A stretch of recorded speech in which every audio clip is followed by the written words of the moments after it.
এবার ইরানে সরাসরি হামলা চালালো ইসরায়েল। দেশটির পারমাণবিক আর সামরিক ঘাঁটি লক্ষ্য করে এই হামলা চালানো হয়, যার নিন্দা জানিয়েছে চীন, ওমান সহ বেশ কয়েকটি দেশ। এদিকে পারমাণবিক স্থাপনাকে লক্ষ্যবস্তু করা হলে পারমাণবিক অস্ত্র ব্যবহারের ইঙ্গিত দিয়েছেন ইরানের জ্যেষ্ঠ কমান্ডার হাত্তালাব। শুক্রবার সুবহে সাদিকের মুহূর্ত, তখনও ঘুমে ইরানবাসী। ইস্পাহানের আকাশে বিকট শব্দে বিস্ফোরণ। ঘণ্টাখানেকের মধ্যে সারা বিশ্বজুড়ে খবর রটে ইরানে হামলা চালিয়েছে ইসরায়েল। মার্কিন সামরিক কর্মকর্তার বরাত দিয়ে হামলার ফুটেজও প্রকাশ করে যুক্তরাষ্ট্রের গণমাধ্যমগুলো, যা স্বীকার করে ইরানের রাষ্ট্রীয় গণমাধ্যমও। রাজধানী থেকে কয়েকশো কিলোমিটার দূরের ইস্পাহান ছিল হামলার লক্ষ্যবস্তু। পারমাণবিক স্থাপনা সহ সামরিক নানা অবকাঠামোকে নিশানা করে চালানো হয় এই হামলা। তবে ইরানের দাবি, হামলায় ব্যবহার করা ৩টি ড্রোন ভূখণ্ডে আঘাতের আগেই ধ্বংস করে দিয়েছে সামরিক বাহিনী।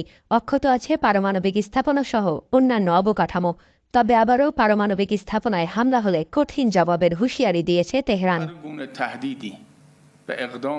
আমাদের পারমাণবিক স্থাপনায় আঘাত হানতে চেয়েছিল ইসরায়েল, তবে ব্যর্থ হয়েছে। ভবিষ্যতে শক্তিশালী ক্ষেপণাস্ত্র ব্যবহার করে আবারও হামলার চেষ্টা করতে পারে জায়নবাদীরা। সেক্ষেত্রে পারমাণবিক অস্ত্র ব্যবহারের পথে হাঁটতে হতে পারে আমাদের। তেহরানে ইসরায়েলি হামলার পর প্রতিক্রিয়া জানিয়েছে বিশ্ব নেতারা। হামলার বিরোধিতা করে নিন্দা জানিয়েছে চীন ও ওমান। সংযম থাকার আহ্বান জানিয়েছে ফ্রান্স, ইউরোপীয় ইউনিয়ন।